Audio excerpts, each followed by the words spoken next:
Hello guys and welcome back into a new brand video. In today's tutorial, I'm going to show you how to add PayPal to WordPress WooCommerce. So we make sure to watch the video to the end and follow these simple steps. So basically all we need to do now is just to get our PayPal gateway into our WordPress. And basically we can do this in two ways. Either you can get WooCommerce extensions or we can get our own plugin. So from here, you can simply go to extensions of WooCommerce and of course make sure that you have the WooCommerce plugin, and then you can just search for PayPal and basically you will find the PayPal uh, payments gateway. So let's just browse for this extension, and from here you will find the PayPal payments and then you can get it, or I'm just going to go to the plugins and from there I'm just going to click on add new plugin.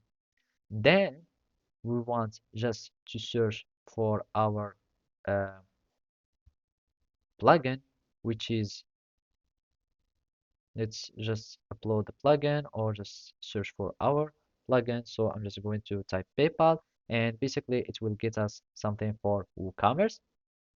So from here, we will find the PayPal for WooCommerce. So as you can see, WooCommerce PayPal payments, and then you can install it and it will have it added to WooCommerce.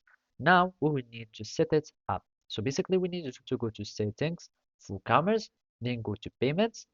Make sure that the payments is added and enabled in your payment gateway. So here I have Stripe, etc., etc. And basically we have PayPal. So make sure to enable PayPal and click on Finish Setup. This will allow you to connect your PayPal account within WooCommerce and link them together so you can start accepting payment into PayPal.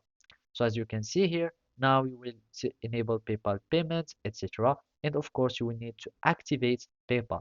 Now you will be able to link your account and then you can start testing payments within the PayPal sandbox. So thank you for watching and see you next time.